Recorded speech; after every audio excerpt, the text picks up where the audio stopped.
Hi, my name is Lexi. Welcome back to my channel. And this week I want to talk about my trip to Disneyland that I took a couple weeks ago, and just wanted to share with you guys how it all affected my entire journey, just like, you know, what I did, how I handled it, what it did to my weight, that type of thing. So I am someone who loves Disney parks. I know that people feel very mixed feelings about them, and I definitely question why I like it when I get back every single time, because it is so expensive and crowded, and inevitably my kids whine at some point or many points during the trip and fight. But you know what? We had a great time overall. The kids had a great time. I love it. It's a lot of fun. It was decorated for Christmas, and we were there when like the whole Christmas festivities were starting. So I love it. But anyway, I won't get into that too much. I just wanted to talk about how this relates to my norm with fasting. So as my thumbnail suggests, I was not alternate day fasting the week that I went to Disneyland. We left on Monday. We flew from Idaho. We had a connecting flight and into John Wayne Airport in the Anaheim area. So our travel day was Monday, and then we had park days for 4 days. So Tuesday, Wednesday, Thursday, Friday, and then Saturday was our travel day home. We went to downtown Disney, and then we flew home and got home super late, around midnight. So I was pretty much gone all week, and so I just want to share with you what I did. And I had very low expectations as far as fasting this week. Like I said, I was not alternate day fasting. I had no full day fasts this whole week. I did a really short window on Sunday, the day before we left. And then Monday, I actually ate in the morning. And I will share with you like a screenshot of my eating windows so you can see what that looked like for the week. And then when we left for the airport, and we were at the airport, and during the whole flights, I was fasting. I started my fast because there is absolutely nothing in an airport that tempts me to eat it. And same thing on the airplane, you know, the little snack bags and the soda, like totally can do without that. And I was also anticipating a lot of yummy food and treats this whole week at Disneyland, so I had no reason to be eating, and I was not hungry at all during this time. So that's a tip for you if you want to fast on a trip. I think airports and airplanes are great opportunities to fast. And I've actually heard from many people that if you fast on a flight, it actually helps with your adjustment to time changes. I don't have a lot of experience with that, so I'm not sure how accurate that is, and I don't know if it matters whether you fast, you know, later in the day, or if you haven't eaten yet and you're flying, you know, I don't know if that makes a difference, but that is something I've heard, so it's food for thought. Anyway, now if you already looked at my eating windows, you know that I ate super long windows on this trip on my park days. I had really long windows. I think my longest one was like 15 hours. And total for the week, I fasted, I think 107 hours. And my typical norm is around 130 hours. So that's basically like adding in an extra day of eating, like 24 hours of eating, which is a lot. And that makes a big difference. However, this was such a different situation. And I was walking a ton during this trip. So I'll show you, just kind of go through the days of my step count for the days. And the longest was definitely on Friday, and it shows a lower step count because part of my steps were actually after midnight, because we were there. We got there like at 7:30 in the morning, and we left at midnight when it closed. So super long day. And I think I got, actually that day, if you count after midnight, it was like 30,000 steps. So a lot of walking. So this is why I on Disney trips, and I've like had other theme park trips that I've kind of played around with and experimented with. And I find that I do well eating breakfast on these days because I'm constantly walking. There is a lot of stress involved because I'm like the planner, and I'm like running the show and figuring out where we're going next, and getting food for everyone and just like, you know, walking. And so there is a lot of excitement and stress as well. And so I find that I do well to eat breakfast most of the time. Now, that is why I had these super long windows, because we left our hotel we would leave our hotel around 7:15. And so we would start eating breakfast around like 6:30, 6:45, because we had like a complimentary breakfast at the hotel. And it wasn't amazing by any means, but like I wanted to get some good protein in, and they had eggs and cottage cheese and like some meat sometimes. So like I would do that, and I would also eat the waffles. Don't get me wrong, I really liked those waffles. So I felt like this just sort of set me up to like be satisfied throughout the morning to get to lunchtime and not need like a bunch of snacks or anything. And so I really liked eating breakfast, and that's why my windows were so long, because I ate so early. And then typically I would just stop eating after dinner, but it was still just a really long window anyway. On Friday, I had the longest window because we ate breakfast early as usual, and then I did end up eating a little bit more after dinner. Like I had some hot chocolate and stuff like that. And so it was my last day at the park, and I just wanted to enjoy a few different things. And so that's why that day was ridiculously long. The day before that, on Thursday, which was, let's see. Yes.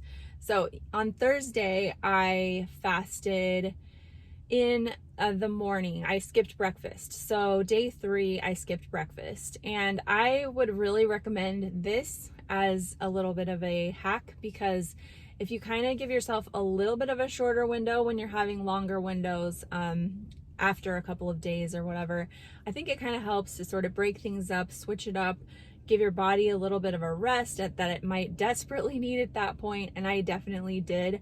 So I did skip breakfast on that 3rd day. And in fact, what I did was instead of eating in like the breakfast room that they had, I just got food for my kids and brought it to our room and had them eat while I was like getting ready and stuff. So it wasn't a big deal. And of course I had eaten like 12 hours before, so it wasn't like I was hungry at all. And then that day we had an early lunch because we had early dinner reservations. So I basically ate 2 meals and had a shorter eating window on this day. And so that worked out really nicely. I feel like to kind of break that up and just kind of put that in there. And as far as like tracking my fasting, you absolutely don't have to track your fasting on a trip like this. I chose to do it because, for one, I wanted to share with you guys, and also I just find it interesting to see what happens and how it, like, what effects it has. I was really curious to see, like, because this was, like I said, this is the shortest amount of fasting that I have done since I started fasting, I'm pretty sure. So, like, I wanted to know how pushing it that far was, what the effect was going to be. On how I felt and my weight and all of that. So I will get to that point right now. So I always have a hard time sharing weight results because it all is in context, but I will share what happened, and I think it is interesting. So basically, the Saturday before I left, and I left on Monday, my trip was Monday through Saturday. The Saturday before I left, which is usually my lowest weight of the week, from there to Monday, I was 3 pounds up, because I usually do gain a little bit over the weekend, over those 2 weekend eating days. So I was 3 pounds up on Monday when I left, right, from my Saturday weight. And then when I got home I didn't weigh myself. We got home Saturday night, really late. I didn't weigh myself Sunday because I wanted to give myself just sort of a reset day. I did eat that day as well, which I just consciously made that choice because I typically eat on Sundays, and also I didn't want to feel like I was punishing myself. And so I just had a normal eating day. I did eat some treats from our trip that we had brought home. So it was sort of just tapering off at that point. And then Monday, Monday when I did weigh myself, I was 5 pounds up from the previous Monday and 8 pounds up from the Saturday before we left, which honestly I was super happy with. I was pleasantly surprised. That was just fine with me. And then getting back to 4-3 the next week, that week after we got back, I fasted for 3 days, Monday, Wednesday, Friday. And then that next Saturday, I was only up 0.7 pounds from the Saturday before I left, before we left, if that makes sense.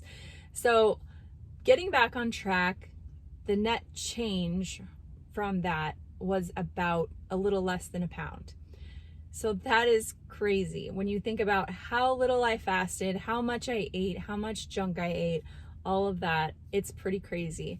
And then the week after, I did 5-2. I actually did like a true alternate day fasting pattern because I didn't eat on Sunday. I fasted Sunday and Tuesday. And then Wednesday morning, I was down an additional pound from where I was the week before. So like the Saturday before I left, I was down a pound from that after the next week of fasting. So I just want to point all of this out to say that if you have a week of vacation or you're at a theme park and you're eating a lot, it really evens out. You just get back on the saddle and the weight comes out. The weight comes off. It just does. It may not be that quick for you. And I'm not at like my lowest weight of the year. I'm a little bit under 2 pounds up for my lowest weight of the year. But that's another thing, is that I've noticed that when I get to a low weight, what my body typically seems to do is I will rebound up a little bit and then settle back down somewhere in the middle. So it's kind of just like this process that our bodies do. I think it's self-protection.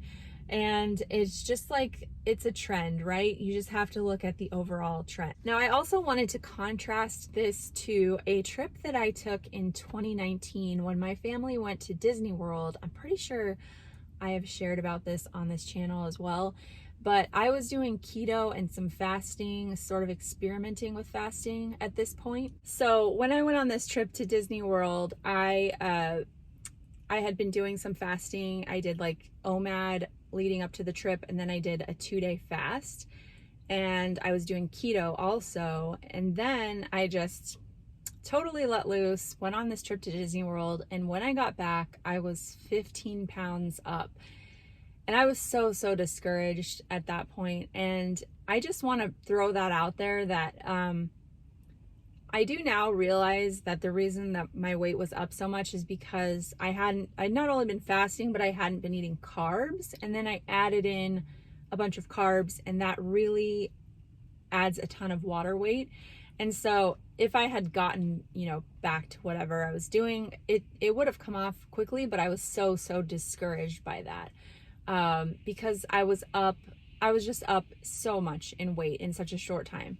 And so, I just want to throw that out there that, it really does depend on your diet as well, not just fasting. According to like how much weight you're going to gain on a trip, if you drastically change the way you eat, that could have a lot more impact than if you're just not fasting as much. And I was still technically fasting on this trip. I fasted way less, but I did try to give myself a digestive break. I was really shooting for like 12 hours at least. And I think there was one night or so that I didn't quite make it. I'm not sure. I might have made it to 12 hours every night. I don't know, but I was close. And there was that one day where I skipped breakfast where I got a little bit more. I think I had like 14 hours that day.